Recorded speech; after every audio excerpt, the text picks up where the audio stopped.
ரோமர் 5ஆம் அதிகாரம். இவ்விதமாக நாம் விசுவாசத்தினாலே நீதிமான்களாக்கப்பட்டிருக்கிறபடியால் நம்முடைய கர்த்தராகிய இயேசு கிறிஸ்து மூலமாய் தேவனிடத்தில் சமாதானம் பெற்றிருக்கிறோம்.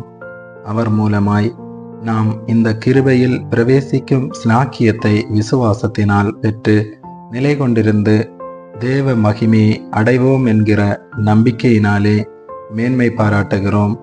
அது மாத்திரமல்ல, உபத்திரவும் பொறுமை பரீட்சை நம்பிக்கையையும் உண்டாக்குகிறதென்று நாங்கள் அறிந்து உபத்திரவங்களிலேயும் மேன்மை பாராட்டுகிறோம். மேலும் நமக்கு அருளப்பட்ட பரிசுத்த ஆவியினாலே தேவ அன்பு நம்முடைய இருதயங்களில் ஊற்றப்பட்டிருக்கிறபடியால் அந்த நம்பிக்கை நம்மை வெட்கப்படுத்தாது. அன்றியும் நாம் பலனற்றவர்களாய் இருக்கும் போதே குறித்த காலத்தில் கிறிஸ்து அக்கிரமக்காரருக்காக மரித்தார். நீதிமானுக்காக ஒருவன் மரிக்கிறது அரிது, நல்லவனுக்காக ஒருவேளை ஒருவன் மரிக்க துணிவான். நாம் பாவிகளாய் இருக்கையில் கிறிஸ்து நமக்காக மரித்ததினாலே தேவன் நம்மேல் வைத்த தமது அன்பை விளங்க பண்ணுகிறார். இப்படி நாம் அவருடைய இரத்தத்தினாலே நீதிமான்களாக்கப்பட்டிருக்க கோபாக்கினைக்கு நீங்களாக அவராலே நாம் ரட்சிக்கப்படுவது அதிக நிச்சயமாமே.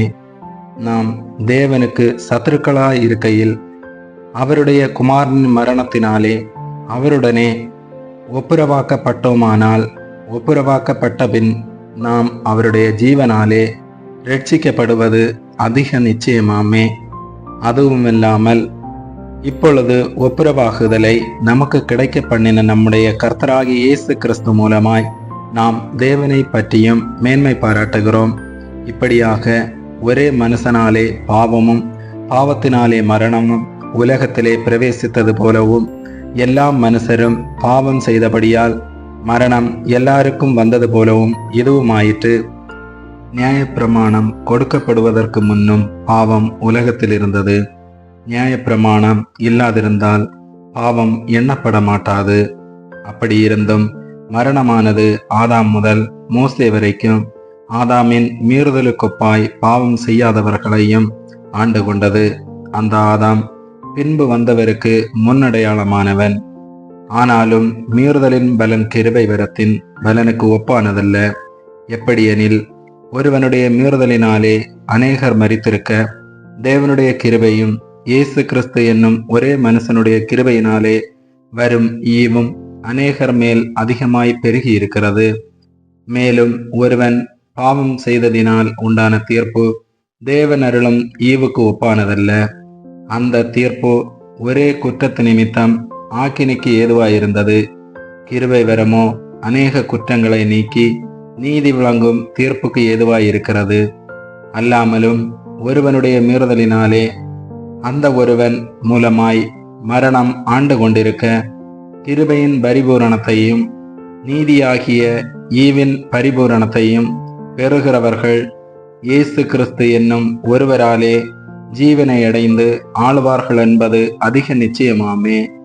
ஆகையால் ஒரே மீறுதலினாலே எல்லா மனுஷருக்கும் ஆக்கினைக்கு ஏதுவான தீர்ப்பு உண்டானது போல ஒரே நீதியினாலே எல்லா மனுஷருக்கும் ஜீவனை அளிக்கும் நீதிக்கு ஏதுவான தீர்ப்பு உண்டாயிற்று. அன்றியும் ஒரே மனுஷனுடைய கீழ்ப்படியாமையினாலே அநேகர் பாவிகளாக்கப்பட்டது போல ஒருவனுடைய கீழ்ப்படிதலினாலே அநேகர் நீதிமான்களாக்கப்படுவார்கள். மேலும் மீறுதல் பெருகும்படிக்கு நியாயப்பிரமாணம் வந்தது. அப்படியிருந்தும் பாவம் பெருகின இடத்தில் கிருபை அதிகமாய் பெருகிற்று. ஆதலால் பாவம் மரணத்துக்கு ஏதுவாக ஆண்டு கொண்டது போல கிருபையானது நம்முடைய கர்த்தராகிய இயேசு கிறிஸ்துவின் மூலமாய் நீதியினாலே நித்திய ஜீவனுக்கு ஏதுவாக ஆண்டு கொண்டது. ஆமேன்.